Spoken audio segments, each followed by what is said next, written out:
Na minha opinião, Pablo Escobar foi provavelmente o pior criminoso do século XXI. Ele matou milhares de pessoas, comprou juízes, comprou a polícia. Ele era um indivíduo que manipulava um país inteiro. Ele tinha bilhões de dólares e um exército próprio. Ele deu início a um nível de violência nunca visto antes no tráfico de drogas.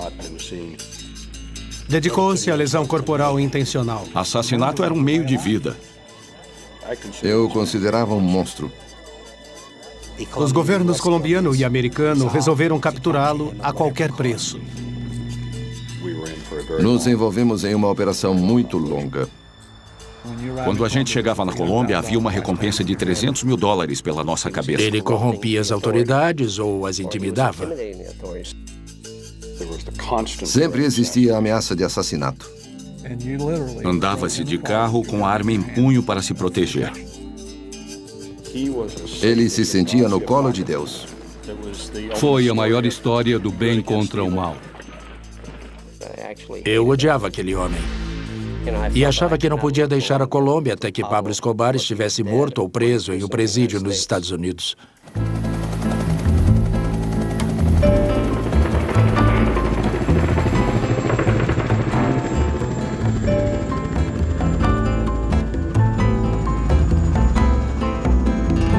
Guerreiros Secretos. Caçada Humana. Ofender as pessoas erradas pode custar uma eleição a um candidato. Na Colômbia, o preço pode ser alto. Numa noite de verão em 1989, o candidato presidencial líder nas pesquisas visita a cidade de Soacha.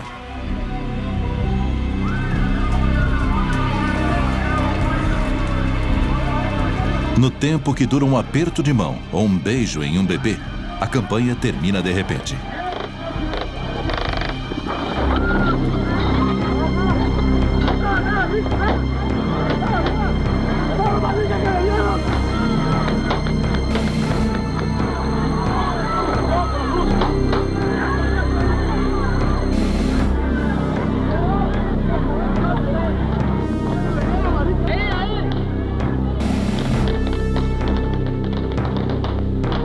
O assassinato descarado horroriza a Colômbia.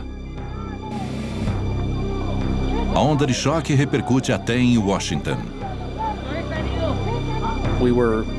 Nós fomos chamados em casa logo após o assassinato, levados para o antigo prédio do Poder Executivo, onde nos foi revelado que o presidente Bush daria uma baixa de $65 milhões do estoque do exército americano em equipamento para ser entregue num período de 120 dias. Isso era uma escala colossal. O precedente mais próximo disso, na época, foi a ajuda feita ao Estado de Israel em 1973. Todo este armamento tem como alvo um homem, Pablo Escobar. Ele foi responsável pela grande maioria da cocaína no mundo, não apenas nos Estados Unidos. Ele era o traficante mais desprezível, o criminoso mais desprezível do século.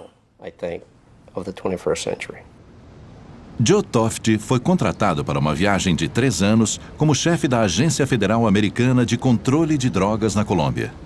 Ele acabou ficando 7 anos. Escobar foi uma pessoa fácil de odiar. Eu nunca fui de sentir ódio, mas chegou um ponto na Colômbia em que eu realmente odiava aquele homem. Eu odiava Pablo Escobar. Existem 2 grandes pragas na sociedade civil. Uma é o terrorismo e a outra é o tráfico de drogas. E o pior de tudo é quando as duas se juntam. 3 décadas atrás, cocaína era um negócio pequeno. Aí chegou Pablo Escobar. Escobar foi para a cocaína o que Henry Ford foi para o automóvel. Quase sozinho, ele criou uma verdadeira indústria. Ele era o rei da coca. Ele cresceu em Medellín. Ele veio de uma família de classe média baixa. Sua mãe era professora, o pai era um camponês fazendeiro. O jovem Pablo se envolveu com pessoas erradas e largou a escola. Ele começou a roubar carros e logo se especializou em crimes maiores. Pouco depois de largar a escola, ele se envolveu em sequestros. Mais tarde, ele se envolveu de forma mínima no tráfico de maconha. Nos anos 1970, Escobar mudou de carreira para uma indústria nova que exportava seus produtos para os Estados Unidos. Os empreendedores por trás dele foram os chilenos. Como todos sabem, no início dos anos 70, houve uma mudança política no Chile, governo militar e tal. E o crime organizado foi por fim eliminado daquele país da noite para o dia. Então, quem estava lá para retomar e começar a se especializar em tráfico de cocaína eram figuras muito sofisticadas do crime organizado da cidade de Medellín. Liderando o caminho, Pablo Escobar. Ele estava envolvido na manufatura da droga, na distribuição da droga, estava envolvido na busca das melhores terras da Colômbia, operava as melhores fazendas. E também tinha aspirações políticas. Chegou a ser deputado suplente. E alguns diziam que ele, na verdade, queria ser candidato à presidência da Colômbia. Entre os que observavam Escobar de perto, estava um guerreiro secreto do Departamento de Defesa, especialista em vigilância secreta. A organização consistia de uma série de cultivadores de coca com os quais estreitamos contato no Peru e na Bolívia. Eles cultivavam a folha de coca, que seria transformada através de um processamento muito bruto em uma pasta, que seguia então para a Colômbia para ser refinada em cocaína processada em escala industrial em laboratórios florestais enormes. E depois transportada principalmente via aérea para o mercado internacional. Ela ia para o norte, por exemplo, para o México para entrar nos Estados Unidos ou para as ilhas do Caribe. Quando Pablo Escobar iniciou o negócio ilícito, lhe saiu a... Quando Pablo Escobar começou, surgiu uma organização concorrente, o que nós chamamos hoje de Cartel de Cali. Eles perceberam que a demanda do mercado americano para a cocaína era tão grande que decidiram dividir o mercado entre eles. Escobar escolheu os melhores pontos de entrada e ele começou a abastecer a Flórida, começando por Miami. Depois, usando as conexões mexicanas, partiu para a costa oeste. A Califórnia, em particular, foi inundada com cocaína. Enquanto isso, o cartel de Cali se concentrava mais no Nordeste. No início dos anos 80, quando a epidemia de crack explodiu no cenário americano, os cartéis eram capazes de enviar centenas de quilos, se não toneladas de cocaína, em aeronaves particulares, aviões cargueiros, etc. Nos anos 1980, os Estados Unidos foram inundados com drogas baratas colombianas. Quando o hábito de bater uma carreira pegou, a cocaína seguiu de vento em popa. Cheirar cocaína se torna um passatempo da classe média. Esquinas se tornaram mercados de drogas. 70% de todos os crimes são relacionados a drogas, por isso o impacto que elas têm sobre a economia. Alarmado pela calamidade das drogas, em 1986, o presidente Reagan assina a Diretriz de Segurança Nacional 221, altamente confidencial, classificando o tráfico de drogas como uma ameaça à segurança nacional. É a polícia, no chão, no chão!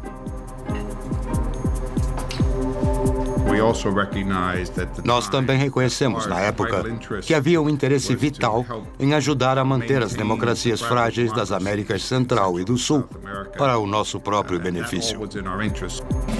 Os Estados Unidos passaram a combater as drogas em duas frentes, no asfalto e na floresta. Tanto o DEA como as nossas agências de inteligência Tinham estratégias para nos dizer como ir atrás daqueles que vendiam drogas nas ruas das nossas cidades nos Estados Unidos e como pressionar os cartéis na Colômbia, que eram, na verdade, os idealizadores por trás disso tudo. Havia duas facções principais, a facção de Medellín e a facção de Cali. E quando eu cheguei à Colômbia, o então chamado cartel de Medellín era de longe o maior.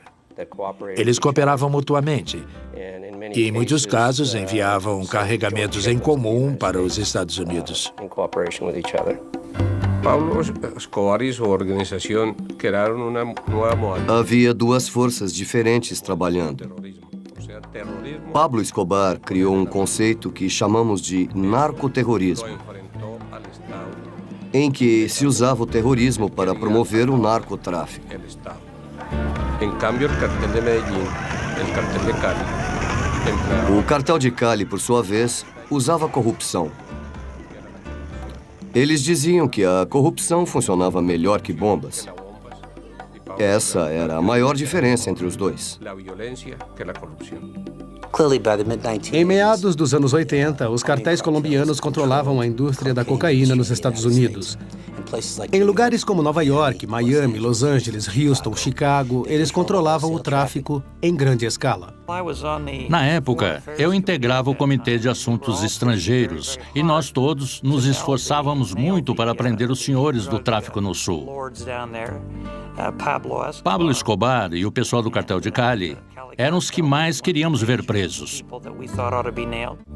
Em meados dos anos 1980, Escobar controlava uma rede narcoterrorista que se estendia das colinas colombianas ao Vale do Beca, no Líbano, onde radicais islâmicos tramavam conspirações contra os Estados Unidos.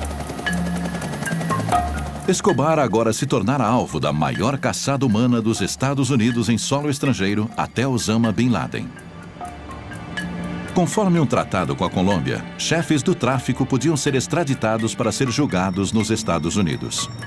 A condição, eles tinham que ser presos pelos colombianos. Para se proteger, Escobar constrói uma aparência de legitimidade. Em 1982, ele ganhou um lugar no Congresso por Medellín. O cargo lhe conferiu imunidade diplomática. Em uma viagem aos Estados Unidos com seu filho, Escobar zombou de seus perseguidores posando no jardim dos fundos do presidente Reagan. Como um lorde medieval, Escobar esculpiu seu próprio feudo dentro de Medellín. Ele incluiu milhares de camponeses na sua folha de pagamento. Construiu campos de futebol, escolas e até igrejas. Ele era um filântropo do povo daquela área, então muita gente tentava protegê-lo. Ele conseguia se fazer de Robin Hood, uma pessoa que lutava pela Colômbia, que estava engajada em ajudar os pobres. E todas as atrocidades que ele fazia era por este motivo em particular. Ele era um ótimo relações públicas. Era muito bem sucedido entre os pobres desesperados de Medellín e de outros lugares da Colômbia. Apoiado por um exército de assassinos, Escobar cria um empreendimento criminoso para competir com a máfia. Todos os traficantes em Medellín agora pagam a Escobar uma cota de seus lucros.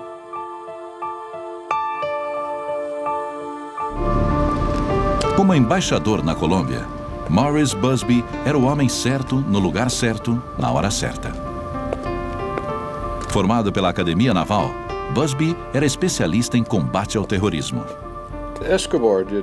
Escobar fez coisas horríveis para intimidar o governo e a polícia. Ele oferecia um prêmio pela morte de policiais. E na Colômbia, de vez em quando, eles usavam estudantes do ensino médio para policiar o tráfico como assistentes da polícia. Eles passavam e atiravam nesses jovens para ganhar 40 ou 50 dólares. Ele descamba para o lado do terrorismo. Começa a explodir shopping centers, começa a atacar de emboscada comboios policiais, começa a matar pessoas indiscriminadamente. Eu fui a mais funerais na Colômbia no período de 1 ano que a maioria das pessoas vai durante a vida. Havia pessoas lutando nesta guerra na qual eu estava envolvido, a guerra contra as drogas. Elas chegavam lá e eram mortas por Escobar. E a esta altura, os governos colombiano e americano resolveram capturá-lo a qualquer preço. Minha obsessão com Pablo Escobar era inédita para mim. Eu achava que não podia deixar a Colômbia até que Pablo estivesse morto ou preso em um presídio nos Estados Unidos. Nos anos 1980, o homem mais poderoso da Colômbia era um bandido. O chefão das drogas, Pablo Escobar, só tinha um medo: ser extraditado para os Estados Unidos, onde não conseguiria escapar da lei. Por volta de 1984, 1985, o governo colombiano começou a considerar a extradição desses traficantes para os Estados Unidos. Escobar tenta evitar problemas com suborno. Quando o incentivo não surte efeito, ele recorre à punição. Um fato importante ocorrido na ocasião em que eles estavam considerando a questão da extradição foi o assassinato do ministro da Justiça favorável à extradição. O homem chamado Rodrigo Lara Bonilla foi assassinado em sua limusine. Ele era uma figura muito carismática. Não demorou muito, um contato muito importante da DEA na Colômbia, um coronel chamado Jaime Ramírez, também foi assassinado em um crime particularmente cruel. Ele foi morto no próprio carro, em companhia da família. Eu acho que esse foi um dos períodos que cristalizou não apenas a atenção colombiana aos cartéis, mas também a atenção americana a esses cartéis. Então, no final dos anos 80, o governo americano já estava tentando implantar programas concentrados nos cartéis, enquanto esta extradição estava em andamento. No final dos anos 1980, o DEA criou o programa Chefe da Droga, tomando como exemplo a estratégia do FBI para desmanchar a máfia. Uma família de cada vez. Isso também implicou em mais recursos e pessoal, atacando a infraestrutura, o transporte, a lavagem de dinheiro, a capacidade de produção, como eles compravam produtos químicos e assim por diante. Foi um plano muito bem articulado, não apenas para chamar a atenção para o indivíduo, mas também para toda a organização, para as pessoas que movimentavam o dinheiro. O plano do chefão tinha 2 inconvenientes. Dependia dos colombianos para realizá-lo e de Escobar não interferir. Ele dificultou muito as nossas operações porque ele ou corrompia ou intimidava as autoridades. Era muito difícil convencer pessoas a fazer as coisas que nós não poderíamos fazer por não termos nenhum poder policial na Colômbia. Enquanto Escobar combate a extradição, suas táticas se tornam brutais. Em agosto de 1989, seus assassinos de aluguel comparecem a um comício político em Soacha. Diante de milhares de pessoas, o candidato presidencial Luiz Galán é assassinado. O crime de Galán foi ser incorruptível.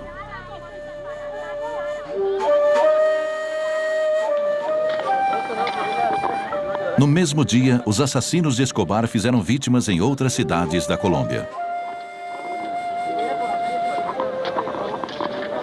No rastro de derramamento de sangue, os Estados Unidos classificam o próprio Escobar como uma ameaça à segurança nacional. Eles então embarcaram em um sistema em que havia reuniões semanais nos escritórios do Conselho de Segurança Nacional, no antigo prédio do Poder Executivo. Presentes nessas reuniões estavam os representantes do Departamento de Defesa, pessoas do Comitê dos Chefes do Estado-Maior, do Conselho de Segurança Nacional, do FBI, do DEA e da CIA. Uma das tarefas do DEA era recrutar informantes dentro da organização de Escobar. Os informantes que nós estávamos recrutando não estavam todos na Colômbia, mas nós tínhamos informantes nos Estados Unidos e em outros países fornecendo informações sobre o paradeiro de Escobar e a organização dele. À medida que os guerreiros secretos chegam ao rastro do senhor da droga, Escobar compra sua saída da cadeia. Viciada no dinheiro do rei da coca e com medo de seus capangas, a Assembleia Colombiana vota na ilegalidade da extradição.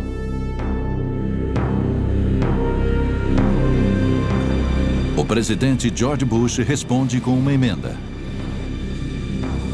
Um decreto de lei de 1970 vetava o governo americano de participar do assassinato de cidadãos estrangeiros. Bush revisa o decreto e permite o uso de força contra terroristas que ameacem os Estados Unidos. Quando a extradição foi eliminada do conjunto de instrumentos a nosso dispor para atacarmos os cartéis, passou a ser vital, na época, trabalhar em conjunto com a Polícia Nacional Colombiana. Dar todo o apoio possível para que eles pudessem usar todas as ferramentas disponíveis para caçar essas pessoas e levá-las à justiça. Para ajudar os colombianos, o Pentágono envia sua unidade mais secreta, uma equipe de combate ao terrorismo conhecida como Centra Spike. Munida dos mais sofisticados equipamentos de vigilância, eles podiam literalmente encontrar uma agulha no palheiro. Como chefe do Comando Militar do Sul dos Estados Unidos, o general George Jowan dirigia a Centra Spike. Mas boa parte dela era um conjunto de inteligência de todos os tipos, de imagens à comunicação, até o que se vê no chão. E a Central Spike foi um elemento crucial. Além da Central Spike, várias equipes da Força Delta foram enviadas à Colômbia para treinar a Polícia Nacional. Sob leis americanas, as unidades Delta não podiam perseguir Escobar.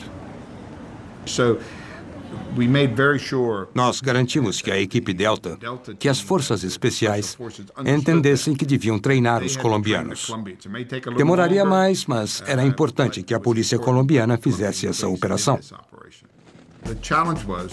O desafio era treinar a polícia colombiana em alto nível, para obter informações privilegiadas e depois utilizar essa informação para capturar Escobar.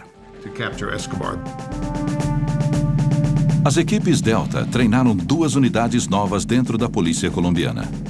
A primeira unidade, chamada Search Block, aprende a usar informação em tempo real para rastrear Escobar e apontar sua localização. Membros da segunda unidade, a Copaz Comandos, aprendem a realizar uma morte limpa. Começa a caçada ao homem mais procurado do mundo. Mas como um animal encurralado, Escobar contra-ataca. 27 de novembro de 1989. Minutos depois de decolar, um avião comercial colombiano cai. A queda não foi acidental, e sim obra do senhor da droga, Pablo Escobar. Seu alvo era o candidato presidencial César Gaviria, concorrendo no lugar daquele assassinado por Escobar 3 anos antes.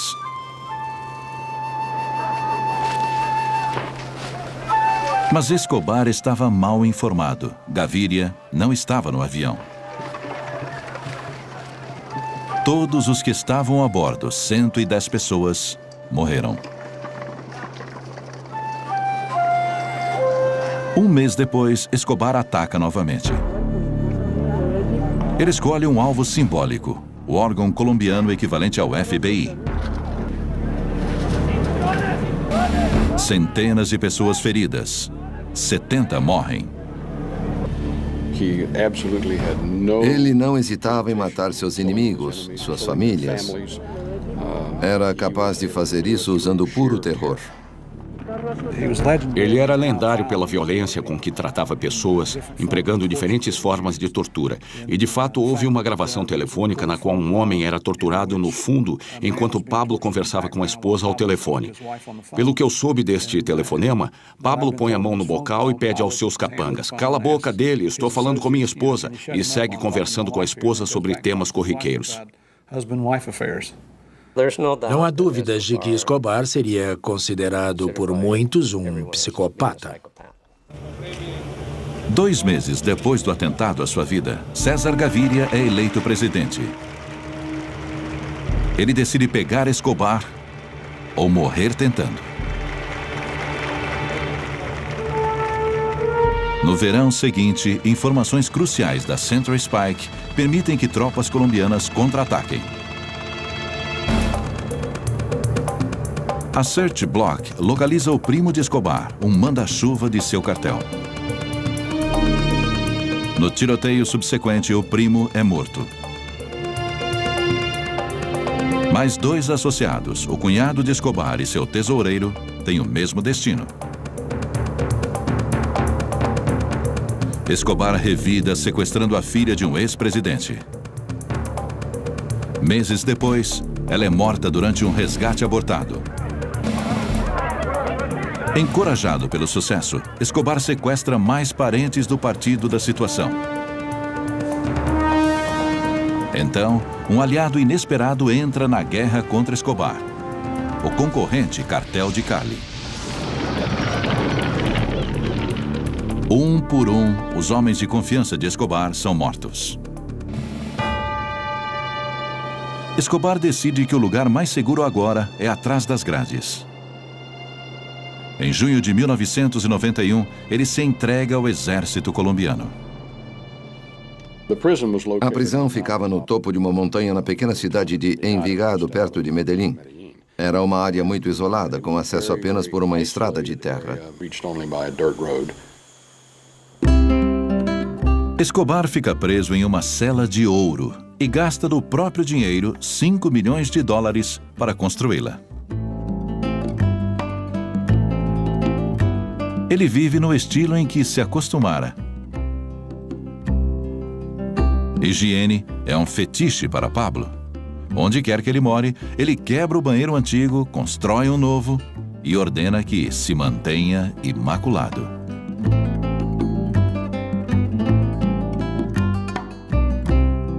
Ele zomba da polícia, levando drogas e prostitutas para a prisão. Ele construiu uma discoteca dentro da prisão, assim podia entreter os funcionários e os convidados. Era uma grande farsa. As festas de arromba de Escobar insultavam os americanos na Colômbia. O que deveria ser uma prisão, mais parecia um hotel de luxo. E Escobar e seu grupo conseguiam corromper todos os guardas da prisão, e isso se tornou um escândalo nacional. Ostentando sua imagem de bandido, Escobar posou para fotos como o chefe da máfia Al Capone e o herói folclórico mexicano Pancho Villa. Avisado do equipamento de alta tecnologia para monitorá-lo, Escobar aboliu o uso de celulares e os substituiu por pombos-correio.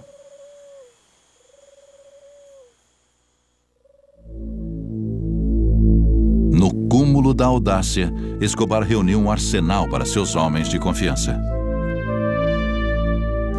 Na verdade, a polícia foi banida de uma certa distância da prisão. E basicamente não era uma prisão, era uma situação em que ele deixava a prisão quando queria. Ele conduzia negócios da prisão. Os negócios eram os de sempre. Mergulhado em arrogância, Escobar agora foi longe demais, mesmo para o governo colombiano. Sabendo que 2 de seus auxiliares estavam roubando milhões de dólares, Escobar os chamou até sua prisão. E, segundo consta, ele os matou pendurando-os de cabeça para baixo sobre uma fogueira. No golpe de misericórdia, Escobar matou os irmãos da vítima usando tropas do governo.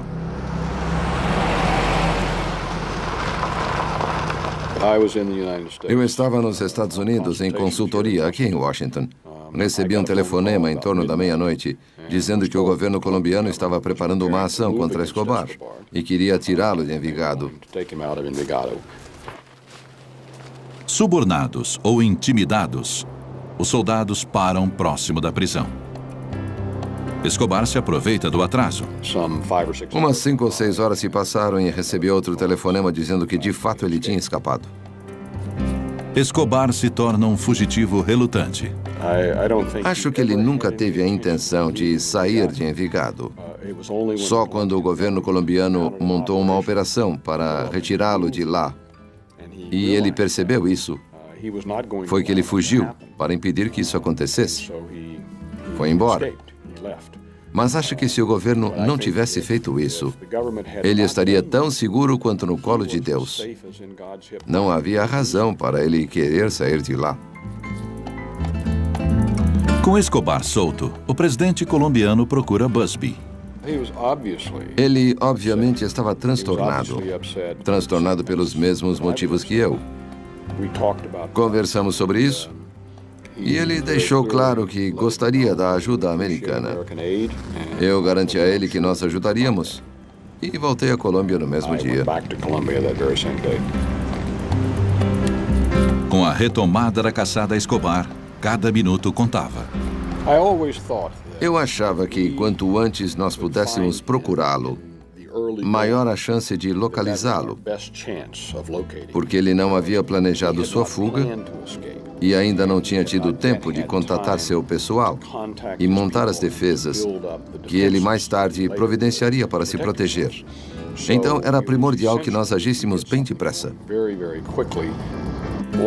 Assim que Gaviria, o presidente da Colômbia, pediu ajuda aos Estados Unidos para recapturar Escobar, a partir daquele momento as Forças Armadas realmente se envolveram, fornecendo recursos, treinamento e etc. Foi um esforço sem precedentes.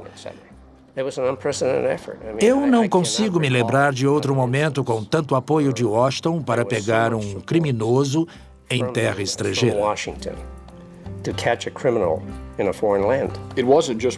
Não era apenas um homem. É preciso lembrar que ele era o líder do cartel de Medellín. Ele não foi o único que fugiu, mas vários membros da sua gangue, que também eram assassinos e membros do alto escalão do cartel. Ele tinha uma infraestrutura na cidade de Medellín e em outras regiões da Colômbia. Bastava ele ligar e, em um curto período de tempo, reuniria um grupo para protegê-lo. Começa uma caçada mortal entre o comandante do exército da cocaína e os guerreiros secretos americanos. Dias após escapar da prisão, o lorde da droga Pablo Escobar desaparece na selva colombiana. A princípio, nós acreditávamos piamente que iríamos pegá-lo muito rápido. No entanto, Escobar provou ser um grande adversário. Ele conseguiu burlar a operação que nós montamos para encontrá-lo. Minha opinião era que, depois da segunda semana sem capturá-lo, nós entraríamos em uma operação muito longa. Conforme a caçada se arrasta, Escobar ataca seus perseguidores. Ele paga a garotos em Medellín algumas centenas de dólares para cada policial que matassem. Mais de 150 foram assassinados. Em Bogotá, uma onda de explosões abala a capital. Centenas morrem na carnificina. Muitos americanos trabalharam em situação de perigo. Houve um caso em que uma bomba explodiu numa área onde um jovem jantara com sua esposa 15 ou 20 minutos antes. E o restaurante em que estavam foi derrubado. Janelas das casas do nosso pessoal se quebraram. Havia a ameaça constante de assassinato. Quando a gente chegava à Colômbia, era avisado: sua cabeça vale 300 mil dólares. Haja de acordo. Ou seja, fique atento ao que se passa ao seu redor. Depois que Escobar fugiu, o DEA levou Steve Murphy às pressas para a Colômbia. Ele se instalou na base de Escobar em Medellín, a cidade mais violenta do mundo. Eles mandavam uma caravana de carros formada por pelo menos 5 carros, de 3 a 4 homens por carro, armados até os dentes. E você lá com a sua arma. Era 1 hora de carro por uma serra até a cidade de Medellín em alta velocidade. Eles não permitiam que carros se aproximassem da gente quando estávamos no carro com eles. ultrapassando em curvas, subindo em canteiros, o que fosse necessário para te levar até a cidade de Medellín, até a tal base. E você andava de carro, literalmente de arma em punho, para se proteger, porque nunca se sabia de onde viria um ataque. Conforme toma a ofensiva, o fugitivo Escobar se desestabiliza. Fugindo dessa maneira, é muito difícil gerenciar um empreendimento internacional de cocaína. É preciso pôr a mão na massa para gerenciar de forma correta. É preciso manter contato com seu pessoal diariamente, dar instruções precisas aos encarregados de transportar a cocaína, de arrecadar o dinheiro das vendas, de contratar os voos para levar a cocaína para o México, e assim por diante. Escobar não podia fazer isso enquanto fugia. O cartel de Medellín foi efetivamente desmontado durante a caçada a Escobar. Então Escobar estava sendo caçado e sentindo a pressão. A cada pista nova, a unidade de elite no rastro de Escobar deixava um buraco nas operações dele. As informações sobre Escobar vinham de várias fontes: CIA, DEA e da equipe antiterrorismo Central Spike. Muitos recursos haviam sido levados para informar a inteligência. Havia equipamentos de escuta muito sofisticados, interceptando ligações, comunicações pelo rádio, etc. Houve uma vigilância aérea sem precedentes levada ao país. Algumas das melhores pistas vieram da nova unidade recém-treinada de inteligência da Colômbia, Search Block, liderada pelo coronel Hugo Martinez. O coronel Martinez, entre todos os policiais colombianos, era provavelmente o que melhor entendia Escobar.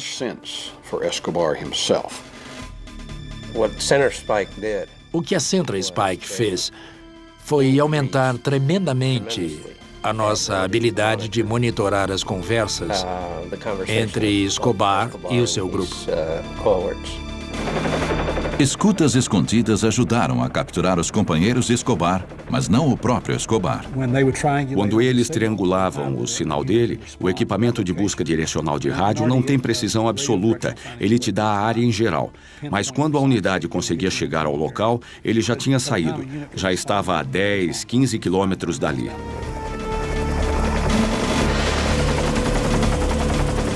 De repente, a mina de ouro de informações acaba. Através de vazamentos na polícia colombiana, Escobar descobre sobre a Search Block. Foi quando ele começou a usar radiofones em um táxi. Medellín é uma cidade grande. Acho que tem 1,5 milhão de pessoas. Não lembra em nada Nova York, mas existem muitos táxis em Medellín, milhares deles. Então um táxi entrava em qualquer bairro do centro. Qualquer lugar de Medellín pode ter um táxi. Iniciou-se uma rotina frustrante. Central Spike captava um sinal do telefone de Escobar e passava um rádio para a Search Block. As tropas da Search Block corriam para as coordenadas, chegando invariavelmente minutos atrasada. Uma perseguição levava a uma casa em uma favela com um banheiro novinho, prova de que estavam no rastro de Escobar. O que se revelou durante a perseguição a Pablo Escobar é que ele tinha uma fraqueza. Seu calcanhar de Aquiles era a família. Ele estava trabalhando para tirar a família do país. Num voo da Lufthansa saindo de Bogotá, nós descobrimos através da Polícia Nacional da Colômbia e nós providenciamos pelo menos um agente e 2 policiais colombianos para embarcar no mesmo voo à paisana. O objetivo era só observar a atividade deles e ver se estavam se juntando a outras pessoas no avião para ver com quem eles se encontrariam quando chegassem à Alemanha. Eu estava convencido, e acho que a maioria das pessoas também, de que ele queria a família fora do país porque estava preparando um voo para a morte. E com a família longe, nós iríamos ver muito mais explosões de bombas, muito mais assassinatos, que essa era nitidamente a intenção dele. Através de canais diplomáticos, o embaixador Busby fez contato com oficiais alemães na Colômbia e depois eles voltaram para seu país natal e por fim tiveram acesso negado para a Alemanha. Forçada a voltar para a Colômbia, a família de Escobar foi detida pela polícia. Quando a família voltou à Colômbia, ele enlouqueceu. Ele não suportava a ideia do governo colombiano manter seus familiares sob prisão preventiva. Eles ficaram em um motel em Bogotá e ele começou a ligar para a família. Ele deixou de ser cuidadoso em relação aos telefonemas. Ele ligava para o palácio exigindo falar com o presidente. No passado, ele se mudava o tempo todo, anulando nossos esforços, nossos recursos preparados para rastreá-lo. Essa, sem dúvida, foi sua derrocada. Acho que, no fundo, ele sabia que o governo conseguia rastrear aqueles telefonemas. Nós chegamos muito perto dele nos 2 ou 3 dias anteriores, e eu estava convencido de que era uma questão de tempo. Um aliado meu veio correndo contar que os colombianos tinham ligado, dizendo que o haviam encontrado. E o que aconteceu foi quase mais estranho do que a ficção. Com a maioria de seus auxiliares mortos ou presos, Escobar recrutou o filho para ajudá-lo a dirigir o cartel. O filho do coronel Martinez, que era o chefe das operações de busca por Escobar, também trabalhava no grupo da polícia. E foi, de fato, o jovem Martinez que encontrou Escobar no momento em que Pablo Escobar conversava com o filho dele. Naquele dia, em dezembro de 1993, quando eles finalmente localizaram Pablo Escobar em Las Américas, um bairro da cidade de Medellín, eu estava na base policial. Eu estava no alojamento e vi muita movimentação perto da sala do coronel Martinez. Eu fui até a sala do coronel para ver o que estava acontecendo e havia alguns tenentes-coronéis por lá e eu perguntei a um deles: "O que está acontecendo? Está tumultuado. Com certeza tem alguma coisa acontecendo." E ele me confidenciou: "Eles acham que localizaram Escobar." Então eu continuei ouvindo. Coronel Martinez estava ao telefone falando com o filho, Tenente Martinez, e eu só estava ouvindo um lado da conversa. Mas deu para ouvir o Coronel Martinez mandando o filho invadir o lugar que os reforços estavam a caminho. "Não recue." E o que eu soube mais tarde foi que o Tenente Martinez queria recuar e esperar os reforços chegarem. Obviamente porque ele estaria enfrentando o traficante de drogas mais violento do mundo. Pablo Escobar estava encurralado, mas não capturado.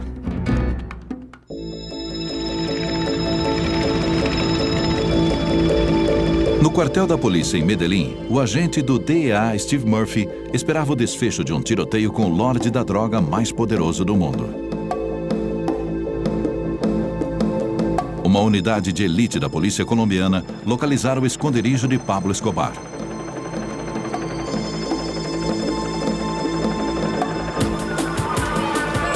Com todas as rotas de fuga vigiadas, começou o abate.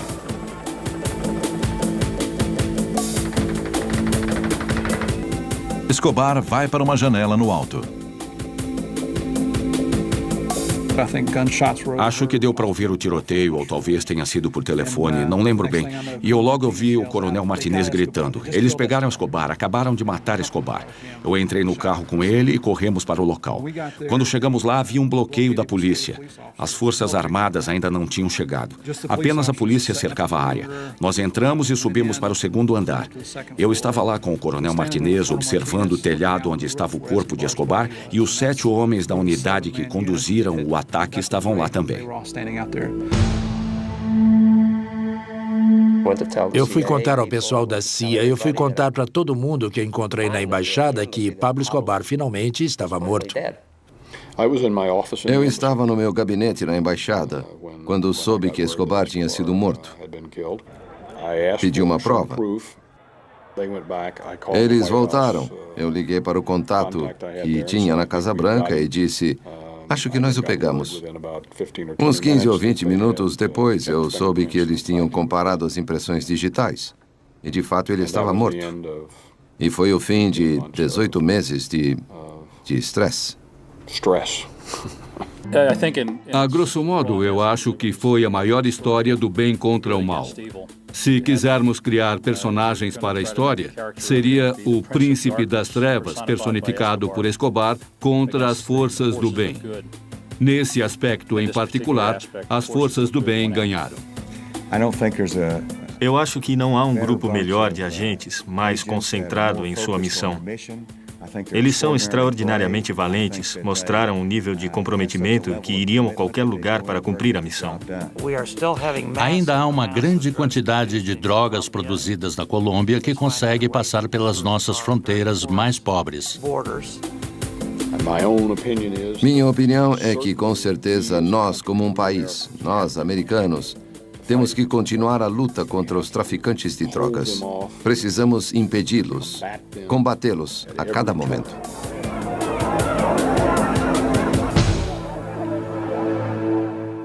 Dedicado à memória de Maria Eugênia Delgado Sanches. Versão brasileira DPN Santos.